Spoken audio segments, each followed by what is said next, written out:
कहानी राजेश्वरी की है, जो उस दिन अपने कॉलेज से देर से निकली। दूसरे सेमेस्टर के एग्जाम थे, तो लाइब्रेरी से उसने पढ़ाई पूरी करके देरी से निकलने की सोची। रात भी काफी हो चुकी थी और उसे अपनी माँ की डांट का भी डर सताने लगा था। रास्ता काफी सुनसान था और दूर दूर तक किसी भी शख्स के होने का वजूद उस रास्ते पर महसूस नहीं हो रहा था। राजेश्वरी ने ये देखकर अपने कदम तेजी से लेने शुरू कर दिए। रात काफी गहरी हो चुकी थी, लेकिन राजेश्वरी अब भी अपने घर नहीं पहुंची थी। रास्ता खराब होने की वजह से उसे घर जाने के लिए कोई गाड़ी भी नहीं मिल रही थी। दूर तक गुप्त अंधेरा था, मानो जैसे अमावस्या की काली रात हो। ये सब देखकर राजेश्वरी डरने लगी। तभी अचानक उसे ये एहसास हुआ कि कोई उसका पीछा कर रहा है। किसी और के कदमों की आहट सुनकर राजेश्वरी ने भी अपने कदम तेजी से लेने शुरू कर दिए। राजेश्वरी इतना डर गई कि उसने भागना शुरू कर दिया। पर वो अकेली नहीं भाग रही थी, कोई और भी था जो राजेश्वरी के साथ साथ भाग रहा था।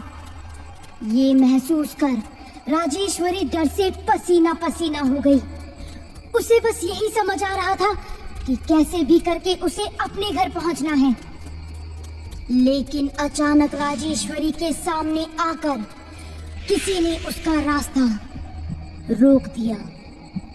राजेश्वरी की मानो सांसें रुक गई। वो डर से कांपने लगी।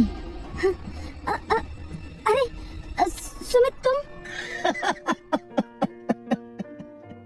डर गई ना?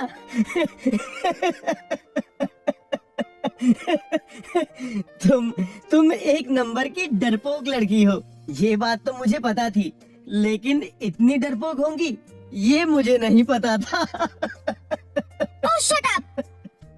तुम्हें हंसी आ रही है और मेरी यहाँ जान निकल गई। सुमित राजेश्वरी का बॉयफ्रेंड था। उसने पहले ही राजेश्वरी को कॉलेज से अकेले जाते हुए देख लिया था और उसी समय उसने राजेश्वरी को डराने का प्लान बनाया। राजेश्वरी और सुमित ने एक साथ चलना शुरू कर दिया।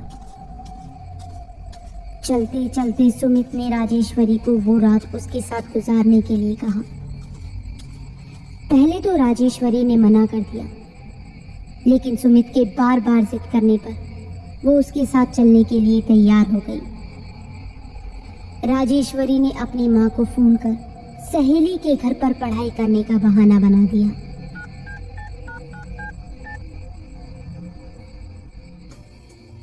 अब हेलो माँ, आज मैं रीटा के घर ही रुकूंगी। क्यों, क्या हुआ? अब वो कल कॉलेज में प्रैक्टिकल्स है ना, तो उसी के लिए हम दोनों पढ़ाई करने के बारे में सोच रहे हैं। ठीक है, लेकिन ज्यादा उछल कूद मत करना। और हाँ, पढ़ाई करने गई हो, पढ़ाई ही करना, दूसरे काम में मत लग जाना। ठीक है माँ। सुमित राजेश्वरी को अपने घर के पीछे के तहखाने में ले गया। हाँ, अरे तुम मुझे यहाँ क्यों लेकर आए हो? तो क्या तुम्हें घर ले जाकर मुझे अपने मम्मी पापा से मार खानी है? दोनों ने काफी देर तक एक दूसरे से बात की। हंसी ठिठोली करने के बाद सुमित ने राजेश्वरी से नजदीकियां बढ़ाना शुरू कर दिया, जिसे देखकर राजेश्वरी ने अपनी नाराजगी जताई। सुमित ने उसकी नाराजगी को नजरअंदाज किया और उसने राजेश्वरी के साथ अपनी नजदीकियां बढ़ाना शुरू रखा। अब सुमित छोड़ो, देखो मत करो ऐसा, मना तो कर रही हूँ। राजेश्वरी का उस पर चिल्लाना सुमित को पसंद नहीं आया, जिसके बाद उसने भी राजेश्वरी पर चिल्लाना शुरू कर दिया। कितने ड्रामे करती हो तुम? हम एक दूसरे को इतने समय से जानते हैं, उसके बाद भी तुम्हें मुझ पर विश्वास नहीं? सुमित का इस तरह गुस्सा होना राजेश्वरी को बिल्कुल भी अच्छा नहीं लगा और वो वहां से जाने लगी। राजेश्वरी को वहां से जाता देख सुमित ने उस पर चिल्लाना शुरू कर दिया और जबरदस्ती शुरू कर दी। दोनों में खींचातानी काफी देर तक चली। राजेश्वरी ने खुद को बचाने की काफी कोशिश की। वही बात न बनती देख सुमित को बहुत गुस्सा आया और उसने राजेश्वरी को जोर से धक्का दे दिया। सुमित का धक्का इतना तेज था कि तहखाने में रखे सरिये में राजेश्वरी का सर जा घुसा और उसकी उसी समय मृत्यु हो गई। राजेश्वरी को मरा हुआ देख सुमित की हालत खराब हो गई। उसे कुछ समझ ही नहीं आ रहा था कि वो अब क्या करे। हे भगवान, ये क्या कर दिया मैंने? अब मैं क्या करूं? ये क्या हो गया मुझसे? सुमित की सांस फूलने लगी। उसकी जान मानो हलक में अटक गई हो। वो बस अपने आप को बचाने के उपाय सोचने लगा। राजेश्वरी जिस राजेश्वरी से वो बेइंतहा मोहब्बत करने की बातें किया करता था, आज वो उसी की लाश को ठिकाने लगाने की जद्दोजहद में लगा हुआ था। राजेश्वरी की लाश को ठिकाने लगाने के लिए सुमित ने एक लोहे का बक्सा निकालकर उसमें लाश को डाल दिया। फिर जंगल की तरफ वो उस लाश को खींच कर ले जाने लगा। जंगल के बीचों बीच पहुंचकर उसने लाश को दफनाने के लिए एक बहुत ही गहरा गड्ढा खोदना शुरू किया। काफी देर की मशक्कत के बाद उसने राजेश्वरी की लाश को उसी गड्ढे में डाल दिया। सुमित के हाथ खून से काफी लथपथ हो चुके थे।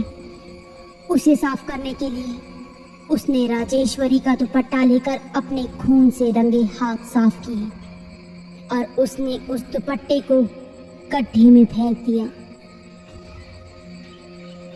आखिरकार उसने राजेश्वरी की लाश को दफना दिया। राजेश्वरी के साथ किए गए गुनाह के सदमे से वो अब भी बाहर नहीं आया था। उसे अब भी विश्वास नहीं हो रहा था कि उसने खुद अपने हाथों से उसका कत्ल किया है। सदमे में होने की वजह से वो वहीं जाकर बैठ गया। मुझे माफ कर देना राजेश्वरी, मुझसे बहुत बड़ी गलती हो गई। मुझे अपने गुस्से पर काबू रखना चाहिए था। अब मैं दुनिया से तुम्हारा सच कैसे छुपा पाऊंगा? काफी देर तक खुद से बात करने के बाद सुमित ने हिम्मत जुटाकर वहां से जाना ही ठीक समझा। राजेश्वरी की लाश को ठिकाने लगाने के बाद सुमित जंगल से बाहर निकला और घर पहुंचने के लिए लिफ्ट मांगने लगा। क्या हमें गाड़ी रोकनी चाहिए? अरे पागल है क्या? चुपचाप यहाँ से निकल। देख नहीं रहा रात कितनी हो रही है? क्या पता हमें फंसाने की ये किसी की चाल हो। थोड़ी देर बाद एक गाड़ी उसके पास आकर रुकी। आपको कहीं जाना है? हाँ, थोड़ा सा आगे। क्या आप मुझे छोड़ देंगी? हाँ हाँ बिल्कुल, मैं भी वहीं जा रही हूँ। सुमित गाड़ी में बैठ गया। आपका बहुत बहुत शुक्रिया। वहीं अचानक उसे पीछे कुछ दिखाई दिया।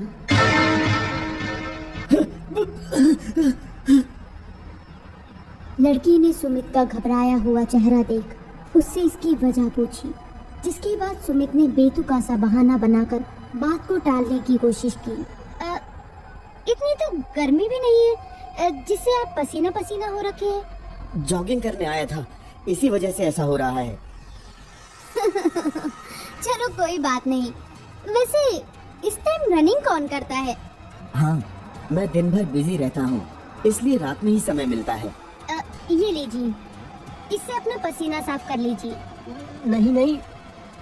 अरे कोई बात नहीं, आप इसे इस्तेमाल कर सकते हैं। सुमित कपड़े से पसीना साफ करने लगा, लेकिन अचानक उसने कपड़े को ध्यान से देखा तो वो राजेश्वरी का दुपट्टा था। उसने उसने हिम्मत जुटाकर लड़की की तरफ देखा। क्या हुआ सुमित? तुमने मुझे नहीं पहचाना?